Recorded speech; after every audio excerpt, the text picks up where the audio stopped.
Joining me now is a man not known for sitting on the fence. He passionately opposed the invasion of Iraq, and now he feels that Hezbollah is justified in attacking Israel. The Respect MP for Bethnal Green is in our central London studio. A very good evening, good morning rather, to you, Mr. Galloway. How do you justify your support for Hezbollah and its leader, Sheikh Hassan Nasrallah? A preposterous way to introduce an item, and what a preposterous first question. 24 years ago, on the day my daughter was born, and I've just celebrated her 24th birthday, I had to dash to the maternity hospital to see her given birth from a mass demonstration in London against the Israeli invasion and occupation of Lebanon. Israel has been invading and occupying Lebanon all of my 24-year-old daughter's life.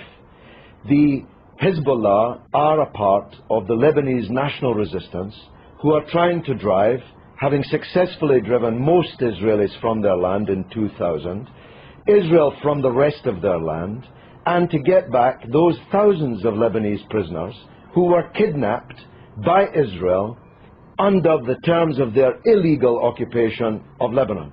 It's Israel that's invading Lebanon. It's Israel that's attacking Lebanon, not Lebanon that's attacking Israel. You've just been carrying a report of 10 Israeli soldiers on the border getting ready to invade Lebanon, and you ask us to mourn that operation as if it were some kind of war crime. Israel is invading Lebanon and has killed 30 times more Lebanese civilians than have died in Israel. So it's you who should be justifying the evident bias which is written on every line on your face and is in every nuance of your voice and is loaded in every question that you ask. Right. You put your finger on the button, though, didn't you, when you said that Hezbollah was set up back in the 1980s in order to remove every Israeli soldier from Lebanese soil. As you said, it achieved that in 2000. No, it didn't. This is a setback. No, it didn't. This is a key point that you're concealing from your viewers. Israel was forced out of most of the south of Lebanon in 2000.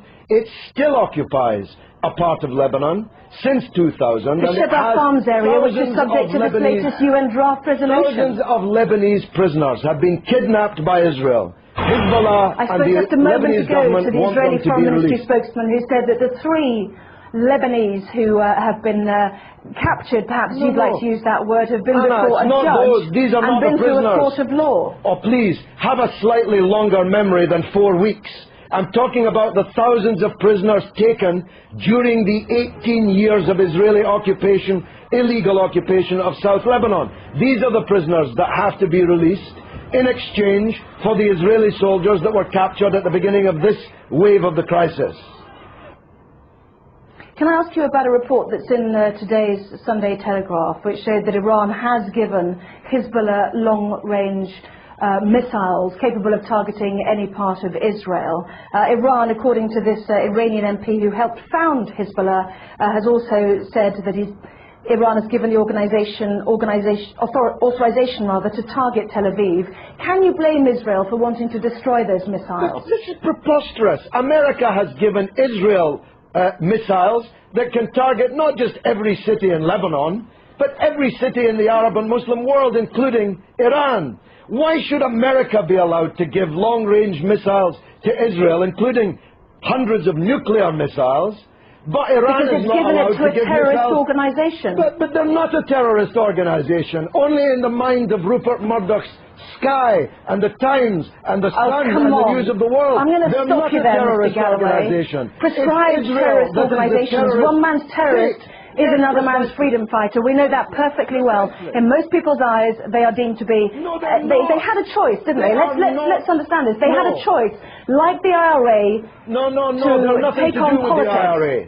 Listen, Anna. I'm saying they had a choice to absorb the idea of politics. They've got 2 Hezbollah cabinet ministers. Anna, one man's terrorist is another man's freedom fighter. You are totally wrong in saying that in most people's eyes, Hezbollah are terrorists. In most people's eyes, Israel is a terrorist state. It's the fact that you cannot comprehend that fact that leads to the bias which runs through all of your reporting and every question that you've asked me in this interview. Can I ask you one question? I was relating to the IRA and Sinn Féin. They have decided to embrace politics. Hezbollah had the chance to embrace politics. They've already got two cabinet ministers. They're well respected in the south. In politics. They are. That's what I'm saying. If you listen to me, I'm saying they've got two cabinet ministers already. They had a chance to do that. Why did they need to capture and kill Israeli soldiers on the border? Surely that sets back their ambitions to be a political force inside a democratic Lebanon. Look, because Israel occupies their country and holds thousands of their compatriots as kidnapped hostages in their dungeons. It's really very simple, except if you think only in a clock that goes back 4 weeks. If you know, and you're old enough to know better, that the origins of this conflict are not 4 weeks or 4 years or 14 years, but are decades old. You want people to think that the crisis started when the clock started ticking on Sky News. No, I don't. I don't the people in Lebanon I want to ask you one final question. Do you think that the 4 weeks that we've seen, as you mentioned, the 26 days of this crisis, has set back Hezbollah's ambitions? Not only are Israeli soldiers now over the border. Let me finish. Would you mind letting me finish, please? Not only are Israeli soldiers over the border in sizable numbers, but also there claims to be a good political organisation to help a democratic Lebanese government with the Syrians who've also now left an independent state. That has also come to blows as well. What a silly question. What a silly person you are. Hezbollah is winning the war. You can see it on the other half of the screen. Hezbollah is more popular today. That was not my question. Hezbollah is more popular today in Lebanon, amongst Christians, amongst Sunnis, amongst Shiites, amongst all Arabs, amongst all Muslims, than it has ever been. It's Israel who has lost the war, and Bush and Blair, for politically organising the war, who've lost politically. This is a defeat for Bush and Blair and Israel. Everybody but you can see it. Let me separate out that question then.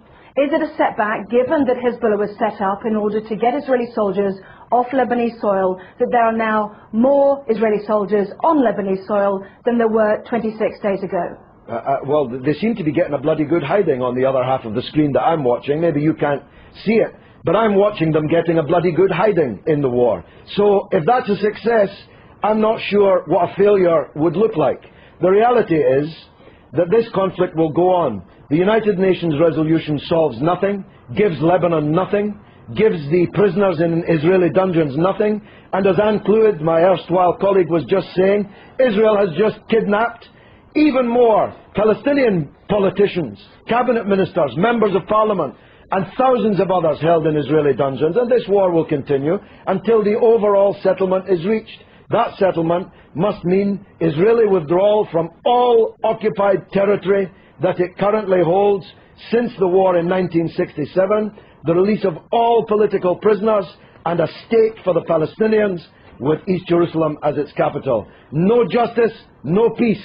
You're not going out of business as a newscaster in Jerusalem anytime soon, believe me.